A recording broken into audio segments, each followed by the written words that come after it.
Locked On Podcast Network presents Locked On Sports Today. The Pacers missed their chance in Game 1 against the Celtics, and after Game 2, it's getting late early.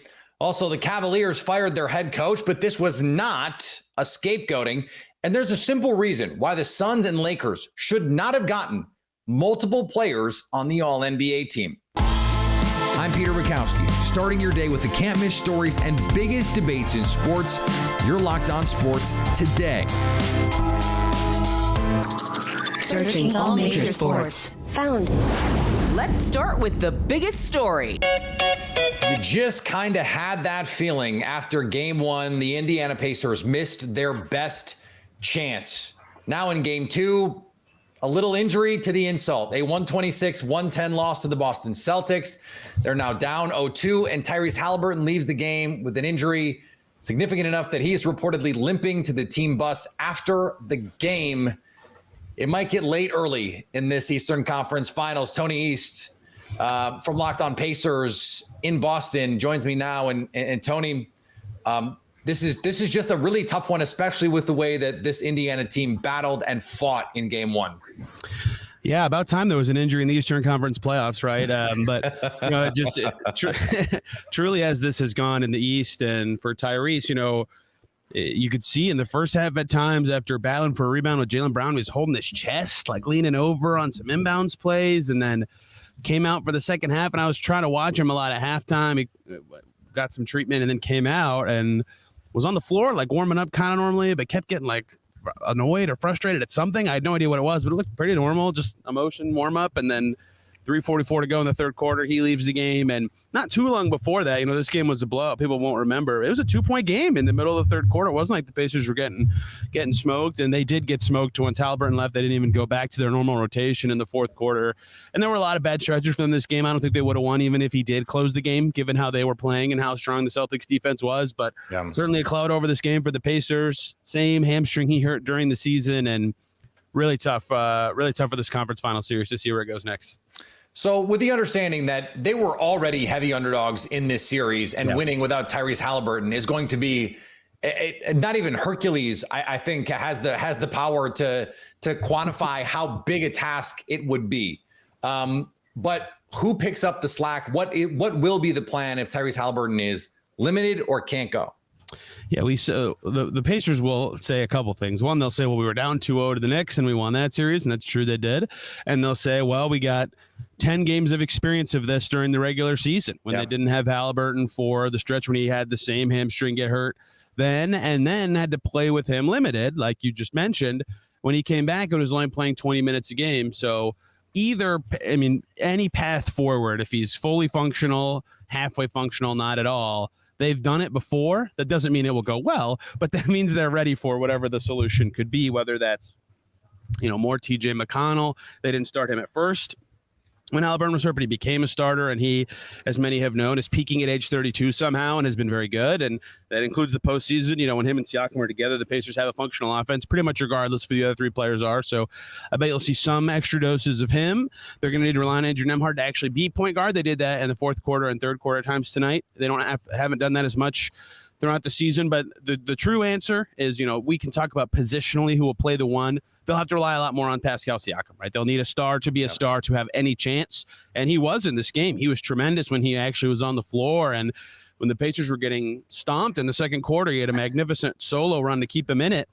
But it's hard to imagine him being able to do that for 48 minutes. So someone else is going to have to step up, and someone else is going to have to handle the ball a lot if they don't have him or if he's limited. And if he is limited, then I mean, the Bucks tried to make Dame a decoy. It's hard to use those guys in that way, but they'll hope he can be somewhat effective. This was a game where Boston put up what seemed like a pretty effortless 126. They shoot 40% from the three-point line. Indiana, and this seems crazy to tell your December 2023 self, but Indiana has hung their hat on their defense for long stretches in this postseason. If they're going to just bide their time here while Tyrese Haliburton gets back to health, they're going to need their guys to shoot, and they're going to need to find some defensive answers. Where do those answers come? Man, I wish I could tell you. I mean, my thought after, this is what the Celtics saw, right? If you have an answer, send it to Rick Carlisle. Yeah, Rick Carlisle wants it. Every team in the East wants it. Joe Mazzulla says, good luck. Rick Carlisle said it before the first game of the series. You know how rare it is for a coach to admit this before the series? He said, yeah, they're going to be tough for us to guard. Just admitting that right away.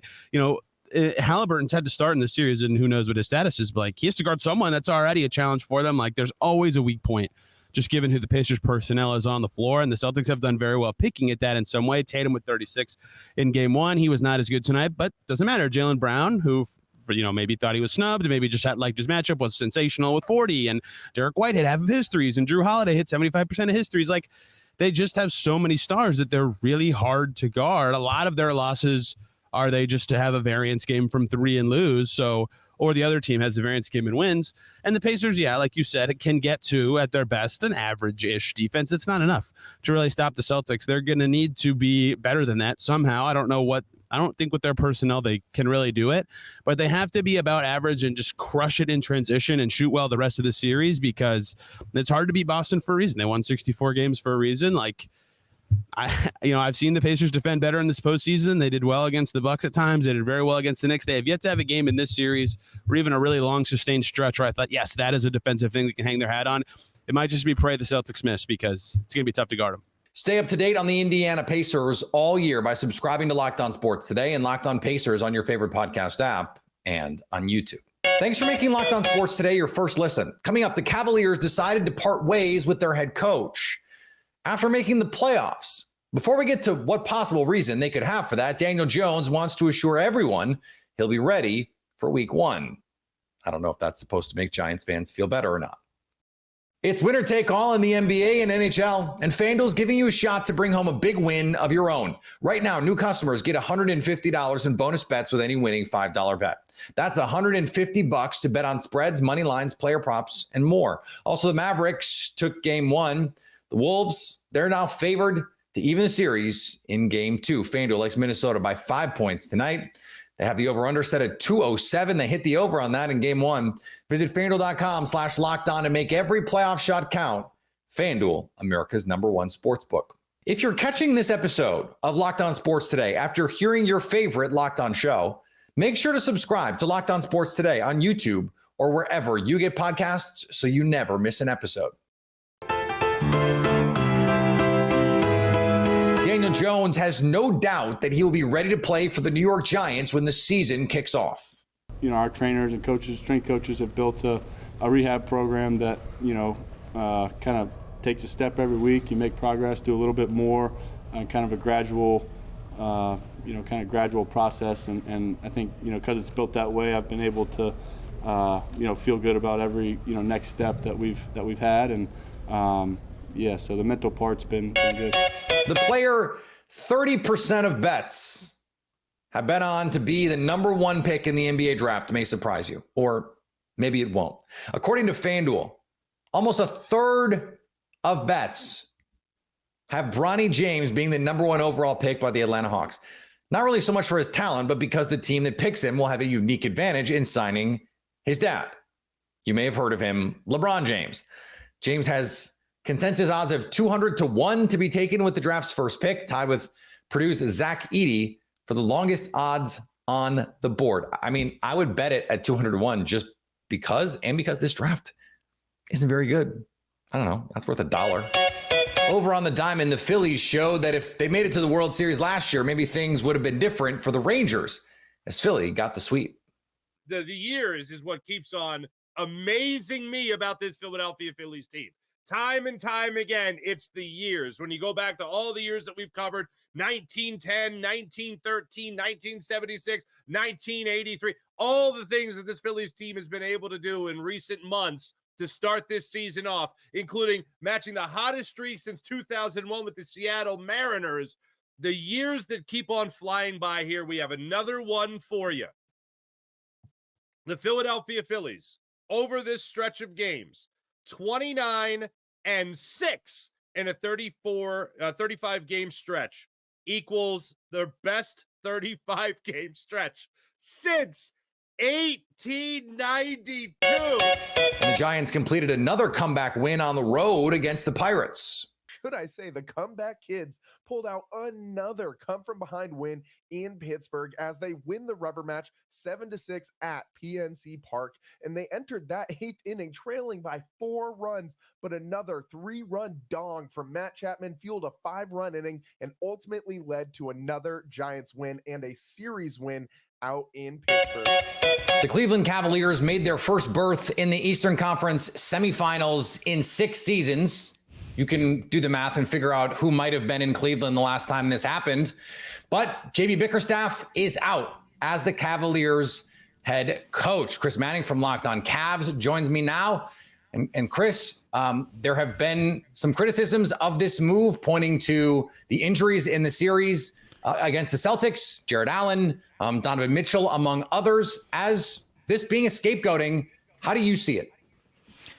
This isn't a scapegoating. This had to happen. There's no question. This had to go. He had to go. Like, JB Bickerstaff as a head coach did the job he needed to post John Beilein, which, like, say it out loud. He replaced John Beilein as head coach.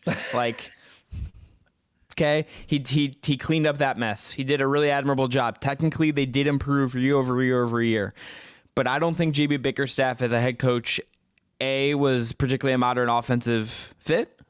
I don't think he particularly was relating to the players well anymore. All the stories that came on after the year told you basically that Donovan Mitchell was out, the locker room was out, they were questioning him.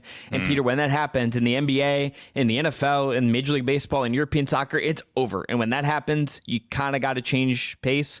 They need a coach who's going to be more modern. And I think particularly with the changes coming to this team this summer that I think are coming, you need a new coach, you need a new voice, and I think it's time for the Cavs to get someone who's just a little better, particularly on the offensive side of the ball, who can get more out of this team. You mentioned the changes coming.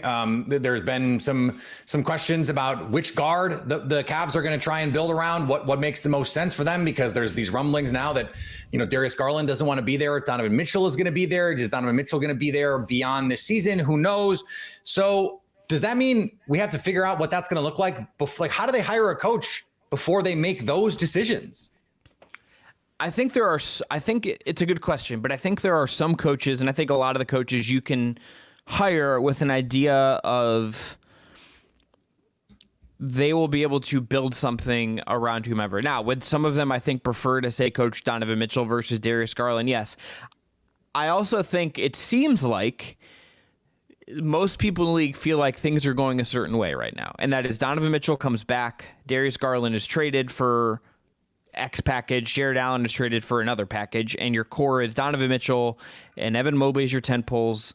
And then a bunch of other pieces, Max Strus, other role guys, etc.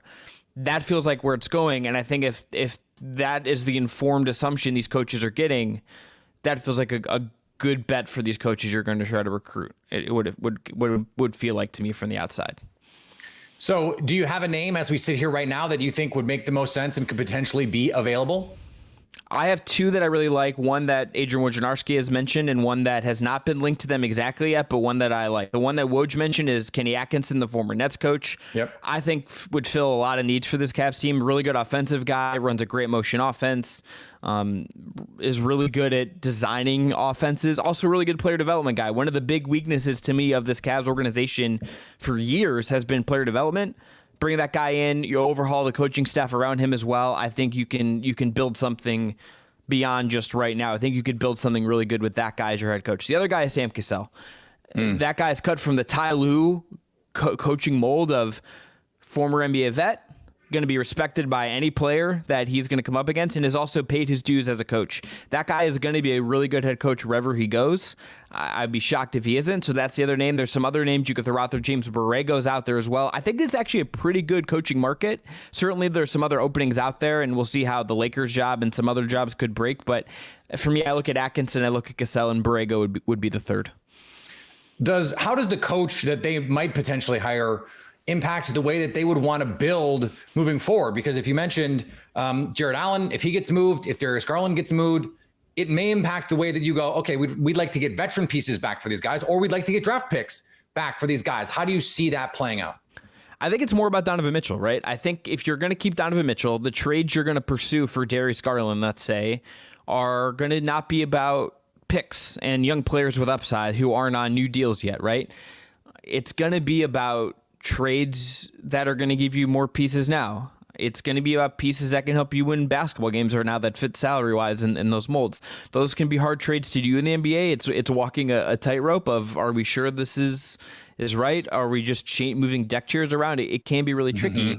But I think those trades are kind of where they're going to skew regardless, right? I don't think we are going to be in a place with Cleveland where it's going to be like other trades of notable players we've seen where it's picks in exchange for X player. It's going to be, like people have been saying the Lakers could be interested in Garland. If it's Austin Reeves and Rui, it's not going to be like picks from the Lakers. It's going to be those two guys for Garland. And you say, okay, and it's Kenny Atkins as a head coach, let's say, we believe Reeves fits here. We get a big forward in Rui that we didn't have around Donovan. Let's go. We believe this fits us better and stuff. And I think that's the kind of trade, no matter who the head coach is, if it's me, if it's you, if it's Kenny Atkinson. And by the way, I think, Peter, I'll just say, I think we're available. We'll take $1 million a piece and we'll get fired day one, but we'll get the full $1 million still. I'm available, just saying. I'll take $500,000. It doesn't matter who the coach is. You're going to make those kind of moves because of Donovan Mitchell. It isn't really about the coach in that sense. Stay up to date on the Cleveland Cavaliers all year by subscribing to Locked On Sports Today and Locked On Cavaliers on your favorite podcast app and on YouTube. Coming up, the Suns and Lakers did not deserve multiple All-NBA players. The All-NBA teams contain multiple Lakers and Suns. As Jake Madison tells John Corrales on a recent Locked On NBA, there's one reason why that should not have happened. This is almost mirrors what I thought it was going to be. I would have had Sabonis on the second team and Durant on the third team. That's the one thing when I look at just these guys that I kind of have an issue with. If we're taking just this group, being would you change anything? Flip those two, and I think it's dead on. But also, should the Phoenix Suns have two people on here? Should the Los Angeles Lakers have two people on here? Those are, by the way, the only two teams that have two people on there. They also got bounced out in the first round. Both also fired their head coaches. I don't know if they're deserving of having two guys on there. And at that point, it just becomes nitpicky of who do you put on there? We know who you're going to say, John. We can look at the teams that got the two. A play-in team getting two guys. That's, I know. Oh, you can't leave LeBron off. Can't you? I mean, you can. You absolutely can. It's definitely possible. Why can't you? Okay, fine though. Fine. You know what? He probably deserved to be on a third team. That's fine, right? Anthony Davis, just because those two guys were great and the rest of the team kind of sucked. Fine. Whatever. The Phoenix Suns, did they deserve two? They struggled all year long, and Booker missed a lot of time. So you could easily make the case that Booker did not deserve to be on it. We know why the Lakers and Suns got two players on the All-NBA teams, because people know Kevin Durant, Devin Booker, Anthony Davis, and LeBron James. The Lakers were a play-in team. The Suns were just above a play-in team. And it doesn't matter. It can't matter that those teams did nothing in the postseason, but it does change our reference point. They did nothing in the postseason to validate their selections on the All-NBA team. The teams are set before the playoffs start, so that's just an aside part of it. But they didn't prove, oh yeah, that's right, we put these guys on because when it's most important, these are the best players in the league. The All-NBA team is about the best players in the league that season. How do you tell the story of that season without those players? Well, the Lakers were an also-ran all year. The Phoenix Suns, they weren't an also-ran, but they certainly were not contenders. At no point in the regular season did they look like one of the best teams in the Western Conference. And in a year where the West especially is so loaded, we would be treating these players differently if they had different names on the back of their jerseys, putting up the same exact stats, the same exact score line, all of it. If it wasn't LeBron and KD and AD and Devin Booker. And we know that because other players did put up those kinds of stat lines and they didn't make the All-NBA team. If you're going to get multiple All-NBA players, you better be really good. You better be the 64-win Boston Celtics or the 57-win Oklahoma City Thunder or the 57-win Denver Nuggets or the 56-win Minnesota Timberwolves. Winning isn't everything, but it has to matter that your team is good. If you're an All-NBA player and you have 2 All-NBA players on your team, you damn well better be a good team. And if you're not, then maybe those players aren't as good as their stats are suggesting. And maybe they don't deserve to be All-NBA. And certainly not just because you know their names. And finally, Dan Campbell is ready to bring a Super Bowl to Detroit. In fact, if you ask him, there is no alternative. Nope, literally, he sees no other outcome this year. I don't see bust. I see Super Bowl, Campbell said Thursday. I don't know what bust is. I'm going to leave that one alone. If you're catching this episode after hearing your favorite Locked On show, make sure to subscribe to Locked On Sports Today on YouTube or wherever you get your podcasts so you never miss an episode. Coming up on the next Locked On Sports Today, will we know who our NBA Finals teams will be? So at least until tomorrow, stay Locked On Sports Today. Locked On Podcast Network presents Locked On Sports Today. For more episodes of Locked On Sports Today, go to our video on demand. Click on Sports at the top of your screen. There, you'll find past episodes of Locked On Sports Today, plus other Locked On shows on demand.